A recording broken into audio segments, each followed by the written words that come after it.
The best damn 15. People love you, Hacksaw. I told you, let us do it our way. We'll do it very successfully, whether it's the local teams in town or the stories around the country. For the W, let's go Blue Bombers.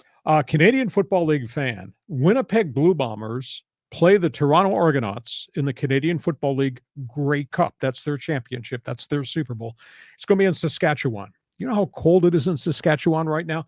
Well, they're going to play. And it's interesting because I've been a great proponent of the Canadian Football League as a place for young quarterbacks to go to develop. The starting quarterback with the Winnipeg Blue Bombers, a guy by the name of Zach Collaros, he started at the University of Cincinnati. Wasn't good enough to be in the NFL. That's no problem. Went to north of the border. He's won 2 Grey Cups already in the Canadian Football League, so he will start. And the starting quarterback with the Toronto Argonauts is a guy that used to be at UCLA.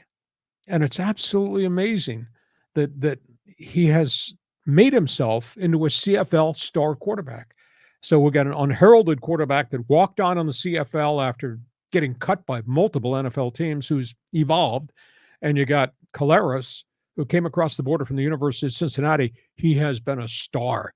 And the Canadian League is so different. Holy cow. 3 downs, 110-yard field. They're throwing the football all the time. So it's going to be on TV down here on ESPN2.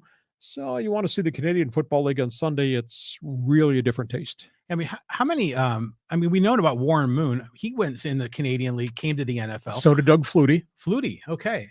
And Joe Theismann way back in the day. Okay. The issue is that every NFL team will bring 5 quarterbacks to camp. Well, when the NFL camps are open, the CFL camps have already started and they're about to start their season. They start their season really early because they need to end it in November because of the Canadian weather. The problem is that there's not a ton of these quarterbacks who think they all have NFL aspirations that want to go to Canada. The other thing is the price. They pay okay in Canada, but there's a difference between a quarterback making $400,000 and a guy making $1.2 million to be a backup or be the 3rd quarterback on somebody's roster.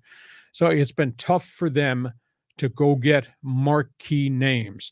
But that being said, I've got friends. I know quarterbacks have gone there, have found the game, have adjusted and learned the game, and love living in Canada and love playing in Canada. The money's very different. The recognition is very different.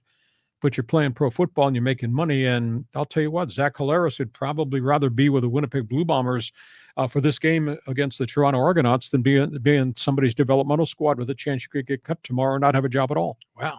It's incredible. I just know very little about the league, but I'm going to tune in, right? It's the Grey Cup here.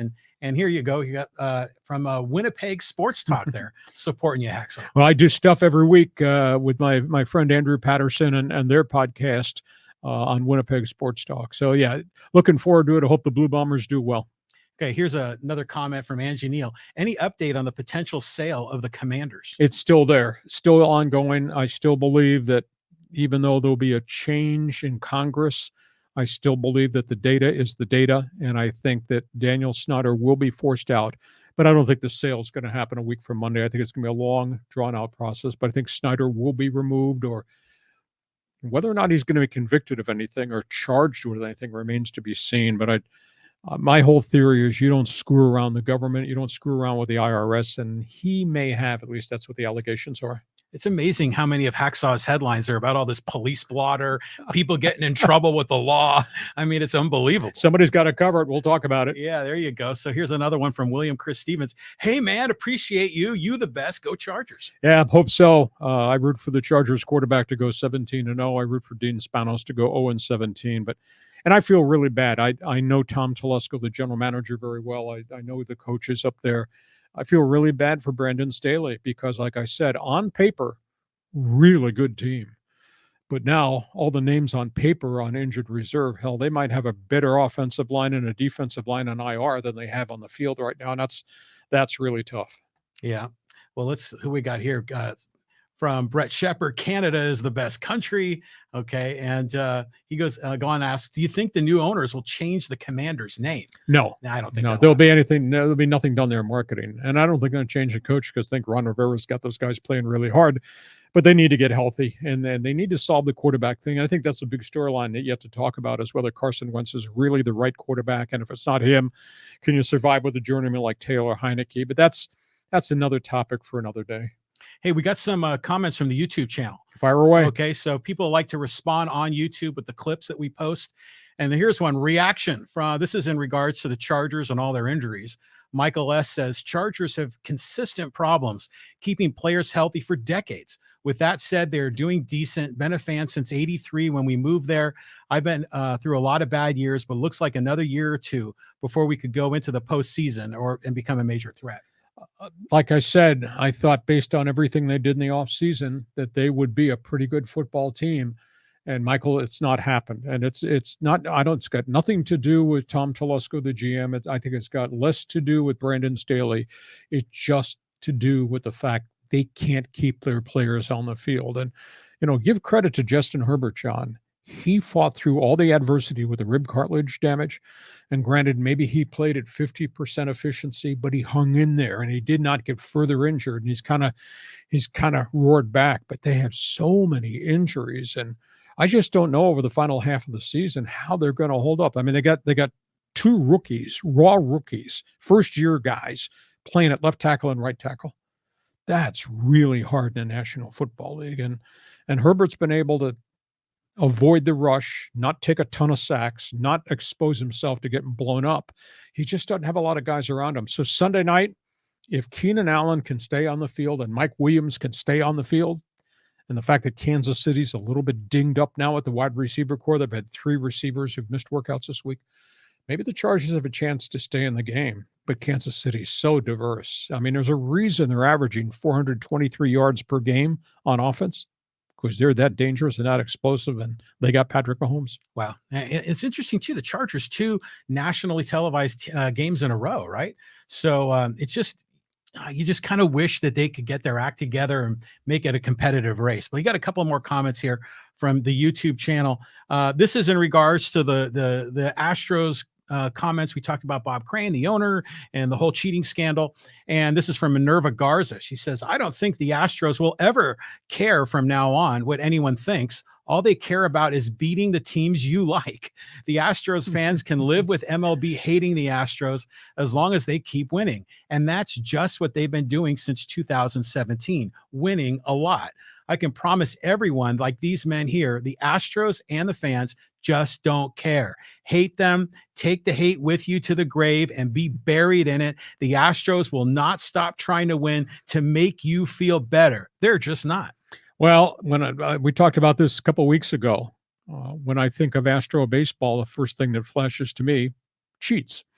I think of Astro baseball, and this may be unfair of me to say this, I think about 1919 Black Sox scandal.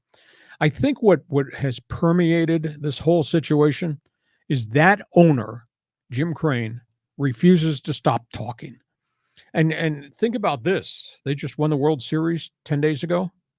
Their general manager quit. Really? Yes. Their general manager quit because Jim Crane offered him a 1-year extension. Then they fired the assistant general manager. This is who's close to the current general manager. I mean, it's absolutely stunning to me that you would operate a baseball franchise the way they're operating this franchise and how Crane treats his people. That being said, he does pay his players very well. Now, keep this in mind.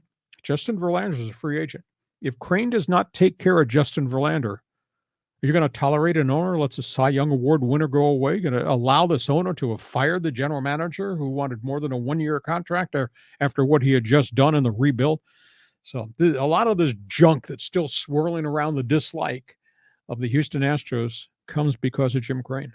Yeah. I mean, I just think the fans are in a unique spot because they finally have a team that won it all and they feel like they won it legitimately. And they rebuilt it quickly. And they did. And so the fans have a lot to be proud of. They're probably sick and tired of hearing about the trash cans and the the electronics and everything else. But you know what? That was BS in 2017, and they need to be called out on that every single time. Well, nobody got disciplined outside of the organization paying a huge fine and the fact that Jeff Luhnow, the general manager, was removed and the head of the farm system was removed and Alex Cora was removed. So it still stings out there, but maybe the further we go, time will go away if Jim Crane will shut his mouth. And that to me is a big issue. Okay, we got one more here, Hacksaw, from the YouTube channel comments. This is from John Crabb talking about the Brittany Griner story out in Russia. And he says, there are thousands of people in this country that are in prison for 10 plus years on marijuana charges. Are they political prisoners? Where is the movement to get them freed? What makes Griner special? Just because she can put a ball through a metal hoop, we should swap a convicted Russian arms dealer for her? I think there's validity in that critique. Now, I will tell you, those who've been sentenced to harsh penalties for, quote, marijuana, they're starting to get pardons. Obama pardoned a bunch. Biden has pardoned a bunch. I think this will grow as we go. But there's no doubt that Griner is being held a political hostage by that guy that's firing missiles into Ukraine every day. It's a big issue. Should we swap a gun dealer who killed a lot of people to get Brittany Griner and somebody else out of prison in Russia? Maybe. I don't have an answer to that. I guess what stuns me is Brittany Griner went abroad to play, and we knew the country she was going in.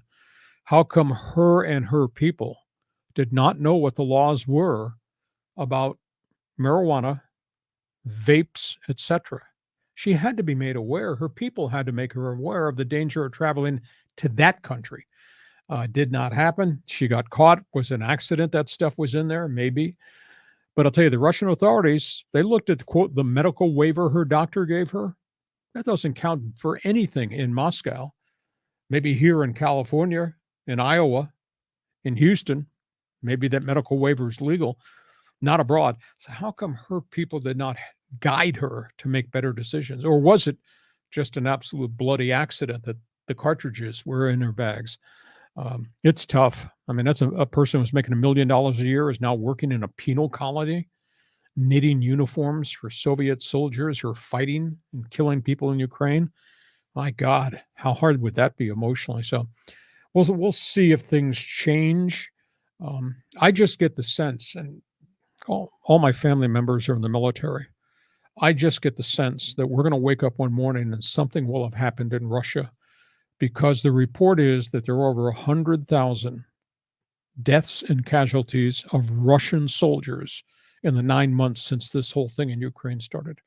And I'm just wondering if we wake up one morning and the oligarchs in Russia who used to be sided with Putin are no longer siding with Putin, and whether there's some accountability. Will there be an upheaval there? Don't say it can't happen, because this has happened in the Soviet satellite countries. So this bears watching. It's horrible what's happened in Ukraine. I said this way back. In fact, I might have said it in one of our first podcasts we ever did. We should all wave the Ukraine flag. And I'll say this. I would think that the president of Ukraine and the soldiers should be up for the Nobel Peace Prize for what they have done on behalf of their country to fight off this revolution, to fight off this incursion, to fight off the trauma and the death, etc. I mean, if we're talking about somebody who deserves significant award, I've been in Oslo, Norway. I went to that center. I think those people in Norway, what that president represents, what those soldiers have done, they deserve to be considered for the Nobel Peace Prize. End of my political statements. Well, I'll just say this. She's clearly a pawn in this whole thing, and it's a shame. And I'm always disappointed when Americans are sort of thrown her under the bus. I mean, let's defend our people. But isn't it interesting how we kicked off the podcast talking about World Cup and talking about how world politics and current events are intersecting with the world of sports, and now we conclude our podcast with a similar theme.